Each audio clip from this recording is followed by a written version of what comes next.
Is the market going to keep crashing down? We need to talk about it. I am Dr. Stock, Doctor of Education, and just to keep things fresh, instead of a dad joke, I'll tell you at the end of this video what is so darn strange about this advertisement that I saw on Temu?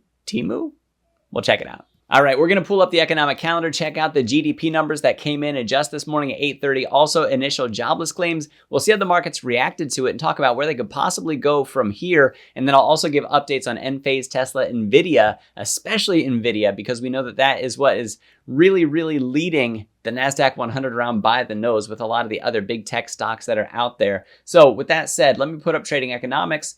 So here's the trading economics calendar that we're looking at. And if I go to the top of this, GDP growth rate quarter over quarter, the advanced estimate that we have on this, 2.8%, where it was previously for the first quarter 1.4%, and then a consensus on this was 2%. So we actually beat consensus significantly, even beating the trading economics forecast at 2.5%. And if we go down to initial jobless claims, what are we looking at there? 235,000 over a revised 245,000 the previous month. The consensus is 238. So coming in pretty much near where we were at before. So at least as far as jobless claims go, we're still in decent shape there. We got some other numbers such as the quarter over quarter advanced estimate for PCE prices, 2.9% down from 3.7. The market should be liking this. And honestly, I don't think that it's the kind of information that's going to change the Fed's mind from the trajectory that we're on. But we can also check the CME Fed Watch tool for that to see what September is still looking like. And if we get time towards the end of this video, we'll toss that up there. We'll talk about it.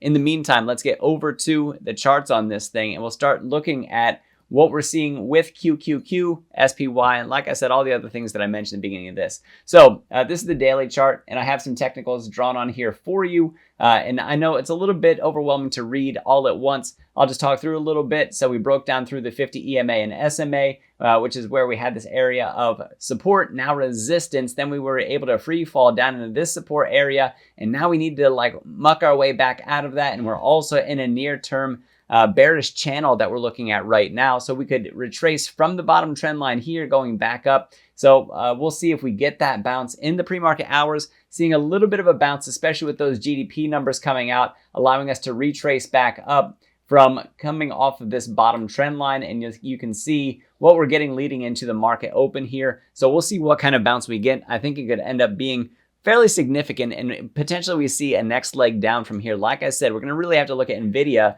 to see what that looks like. For the S&P, this is the ETF SPY, which tracks it. And let me get rid of my drawing tool there. There we go. So we can actually move this around freely. And if we break down through the 50 EMA and SMA, we want to watch for that drop down below 542, which we closed just south of that. And a full candle close down below those 50 EMA and SMA, that is the thing that's going to allow this thing to fall further if it's going to. If not, if we bounce here and head back north of 542, this is something that then we're watching for this trend line here for resistance, and we're seeing where we go back up from there.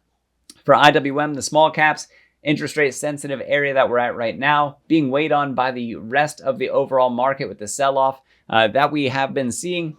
And we'll see what happens with those small cap companies. Like I said, when we started this run, maybe we're bull flagging it here. Maybe we start heading off northward on this. I still don't know that this is the time that we go back and retest all-time highs of over $244 per share for IWM, which would be over 10% up from where we are right now. So as we look at this, I don't know that we make that run yet. I think that it is something between now and the election that we end up still trailing downward here and that we potentially stay north of 200. If we go south of 200 on IWM, this is one that I think starts to set up buying opportunities for when the dust settles for that true outperformance that we get, or continued outperformance, I should say, from what we have here over QQQ and SPY. By the way, due to some fancy editing, I just had a cat dad win. I had a cat coughing up a hairball, and I was able to get stuff put under him just in time that I don't have to clean the carpet now. So 2 claps for that. Let's move on to the fun stuff. Getting over to Bitcoin itself. Where's Bitcoin at? Bitcoin is just north of its 50-day EMA and SMA supports that we have right now. It is down below the 5 and 13. So this is one that is showing that momentum as we get near 50 on the RSI, that we could potentially, if we lose that support, we could sell down further. And then we're trying to take on that $60,000 support that follows after that. So that's what we want to watch out for Bitcoin. If we bounce instead then we're going to watch and see, should we get consolidation or should we put in a higher high from what's here? So we're going to have to watch and see. The wind isn't necessarily completely out of the sails. Some of it depends on what we see from the overall indices themselves. Now, let's get to Enphase, and then we'll backtrack to Tesla and Nvidia. I have them a little bit out of order here. So for Enphase, igniting volume yesterday following their earnings and $120 resistance. You can see that we're kind of mired at 120 all throughout here, and so we retraced significantly back down to about 116 in yesterday's market. That volume is something that could keep us, as long as you stay above the 50-day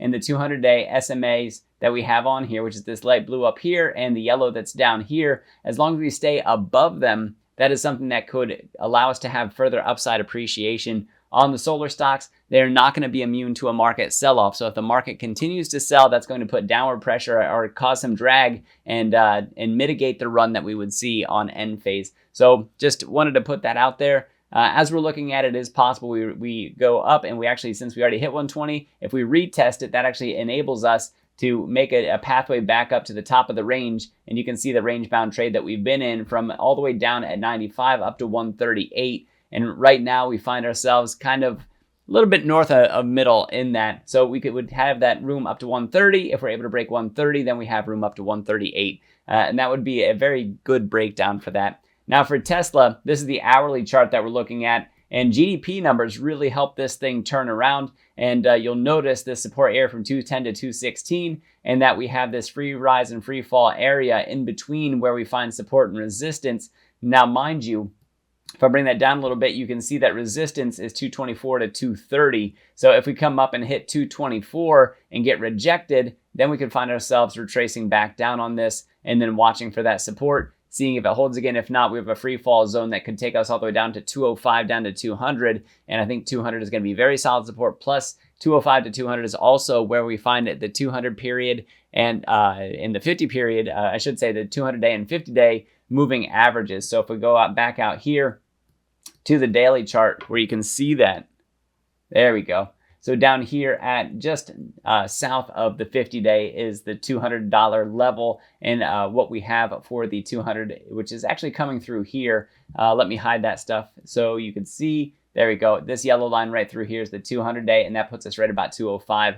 And so that's why I say 200 to 205. If we fall down further from here, you can see the 50 EMA support that we have. We have crossed down below 50 on the RSI. So after a bounce today, I don't know that the pain for Tesla's over. We're going to have to watch and see. I think there could be more pain ahead for it, and that I don't know that we're done selling yet. I think, like I said in my last two videos on this, I think Tesla earnings just tell us two words: not yet for that next big run that we have going for Tesla. So for Nvidia, GDP numbers help this out a little bit too, moving it back up towards 114 in the pre-market hours. We're still in the free fall zone here. That could leave us all the way down to about 110, and that support area that we find from 110 goes all the way down to about 106. It is worthwhile to note that there is a gap to be filled from 96 to 102. So if things really start to get messy, then we have that gap to fill all the way down to 96. And then I think that if we do get down that low, that sets up our next big run. Now let's talk worst case scenario for a moment. And let's say that it went all the way down to the 200-day.